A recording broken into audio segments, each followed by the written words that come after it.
Mengalami kegagalan ataupun kerugian ketika awal memulai ternak ayam kampung ini adalah sesuatu yang wajar, teman-teman. Kami pun sama, ketika awal memulai ternak banyak sekali permasalahan-permasalahan yang sulit untuk diselesaikan. Misalnya saja tentang biaya pakan yang tidak sesuai dengan hasil penjualan, kemudian masalah panen yang sering mundur, serangan penyakit dan sebagainya. Setelah kami amati, supaya ternak kita berhasil, maka setidaknya ada 4 hal. 4 hal yang harus dilakukan, yaitu yang pertama adalah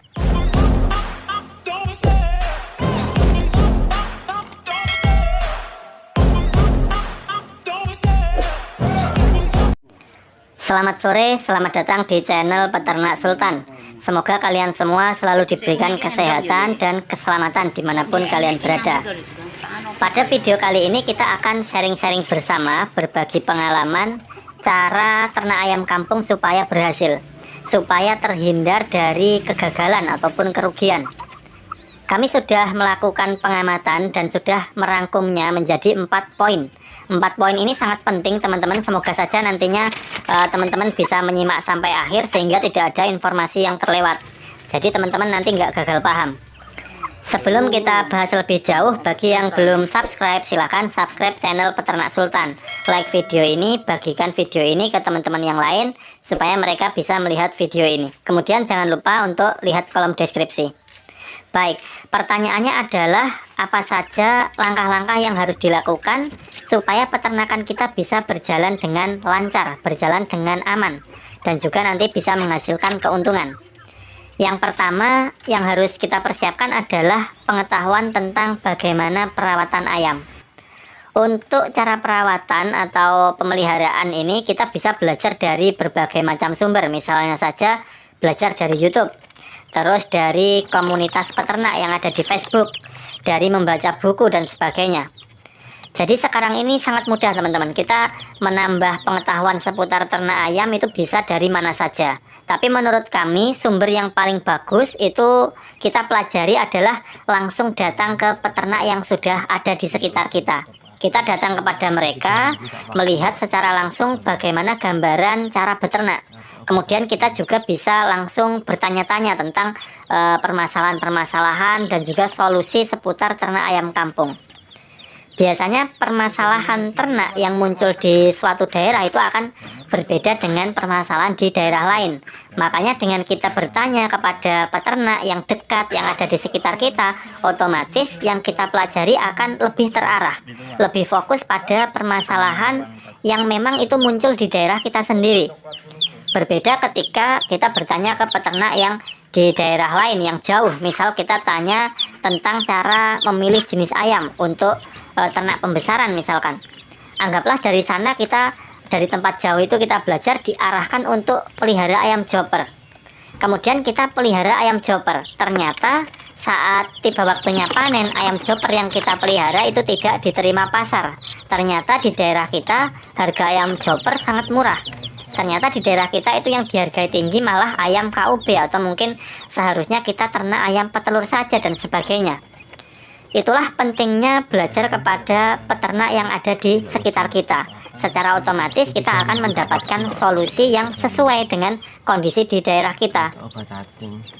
Lalu berikutnya yang kedua yang harus kita lakukan untuk memulai ternak ayam kampung adalah mencari celah-celah penjualan ayam, khususnya ayam yang kita pelihara ya. Teman-teman bisa menyesuaikan dengan kondisi di tempat masing-masing, karena satu tempat biasanya pasti berbeda dengan tempat yang lain.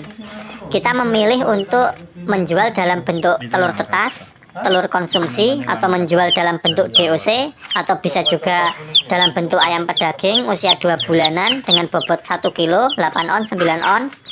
Kemudian bisa juga menjual dalam bentuk calon indukan. Nah, silahkan saja, terserah kepada teman-teman semua.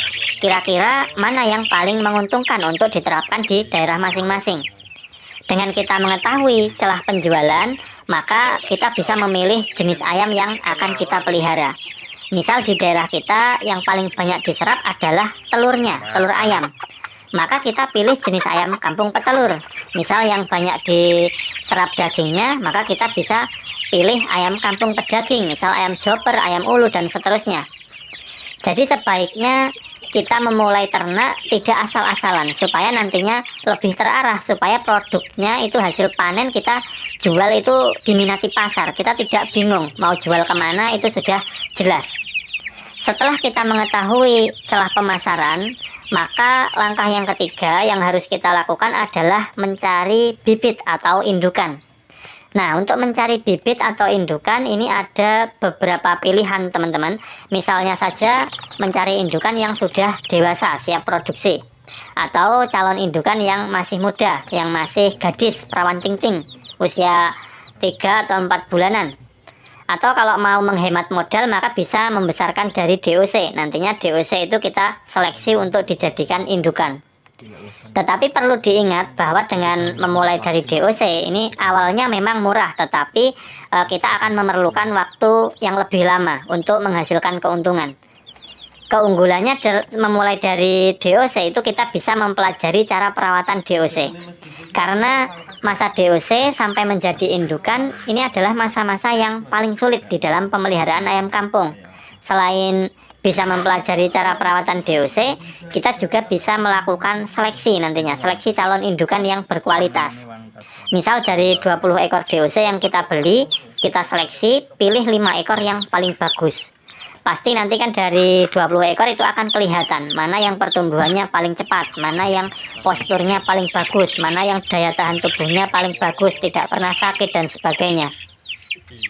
Kemudian yang terakhir yang harus kita persiapkan adalah pembuatan kandang. Kandang tidak harus besar, tidak harus mewah ataupun bagus, tetapi prinsip dari kandang adalah nyaman untuk ayam.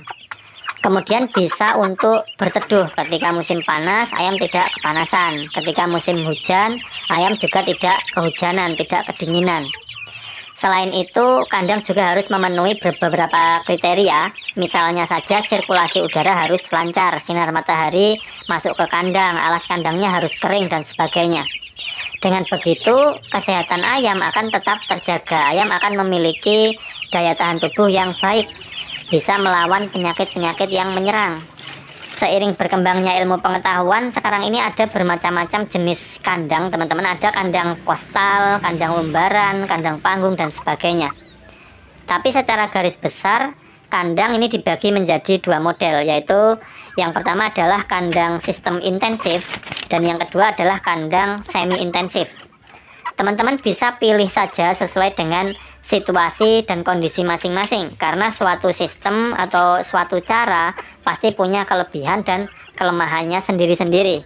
Untuk pembahasan lebih detail tentang kandang sistem intensif dan semi intensif nanti kita akan bahas lagi di lain waktu, karena kalau semua dibahas di video ini takutnya durasi videonya nanti terlalu panjang dan teman-teman malah kecewa, malah sakit hati. Baik teman-teman, kami rasa cukup itu saja sharing kita kali ini. Semoga bermanfaat. Selamat mencoba. Jangan lupa like, komen, share video ini supaya teman-teman yang lain juga bisa melihat video ini. Apabila ada salah kata, kami mohon maaf yang sebesar-besarnya. Terima kasih, tetap semangat dan sampai jumpa.